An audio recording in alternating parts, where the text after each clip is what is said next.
A comprehensive effort is underway to reform the island's National Insurance Fund. This is to ensure it does not decline in another 12 to 15 years, as current projections suggest. Well, a press briefing was held at the Lloyd Erskine Sandiford Center this afternoon to explain the need for the NIS changes. And Ryan Brome was there. He joins us now live with more details. Good evening, Ryan.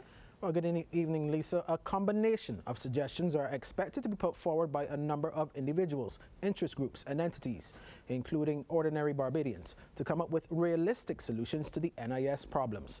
In chairing the meeting, Prime Minister Mia Amor-Motley says given the national importance of the decisions to be made, government has asked a number of entities to be a part of the consultation process, from the private sector to religious groups to trade unions to political parties and more.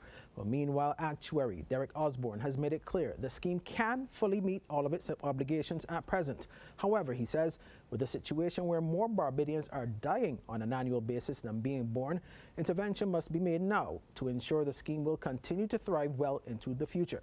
He says the fact more Barbadians are now living longer also makes it more urgent to ensure those who reach pensionable age beyond the next 12 years are able to reap the benefits. He says while several other countries around the world are facing similar situations, fortunately there are several options that can be considered. We could have benefits that are more progressive. So we have, higher replacement rates for lower income people and maybe smaller replacement rates for higher income people who may not need NIS as much as the lower income workers do. More targeted benefits as well, exactly determine who actually needs them more, and let's ensure we cover that base before we look to those who need it less. And the other option is to make it more equitable. So some people believe that they should pay in, and they should get back exactly what they put in, right? The system of NIS is one of solidarity. Now, in giving his assessment, Deputy Chairman of the National Insurance Board, Ryan Adams, says the social landscape has changed significantly in Barbados since the 1960s and 70s, from the birth rate to life expectancy, and all of these things impact the scheme. Do you know how old a child who's born today can expect to live, the life expectancy of someone actually born today?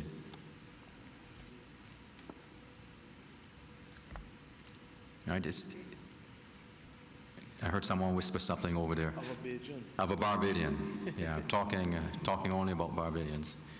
Well, it's about 80. It's a little under 80. That's average. Women tend to survive a little bit longer than men, but on average it's about 80. Now, in 1967, when this scheme was put together, the same number was about 67. So there's a progress in life expectancy that has implications for the benefits. People live longer, they draw their benefits longer, and those benefits are fixed. Now, among those speaking at the briefing, Chair of the Barbados Private Sector Association, Tricia Tannis, and she says she would like to see the national conversation on pension reform include private pension scheme providers as well.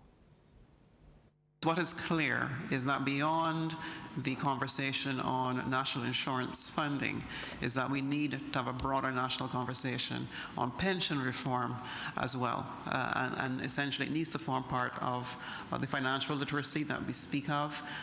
We need to be able to prepare our population for preparing for this time in their lives. Now, also speaking was Democratic Labour Party President Dr. Ronnie Yearwood, who shared his perspective. When we think about reforming the NIS, it is about how do we do it in a way that is good for all Barbadians, one that protects those at the most vulnerable end. And at the same point, we have to recognize, I think, that we have to reform tax and welfare. And I don't see how we can do one on its own. I think really we're going to have to juggle a lot here.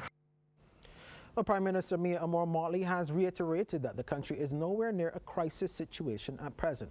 She says what is being done now is to ensure that those who will eventually reach pensionable age in the years to come can also benefit. The top two lines show 2007 and 2008.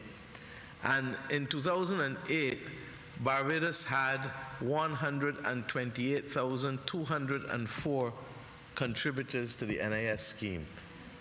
128,204 contributors. That was perhaps at its height. It was anticipated in the actuarial reports around then that in this year, 2022, that we would have 137,000 people. Regrettably, look at where we are at the bottom of the screen.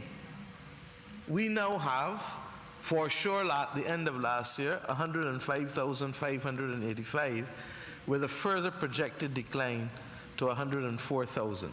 So we are effectively 33,000 short of where we wanted to be, or we anticipated that we would be.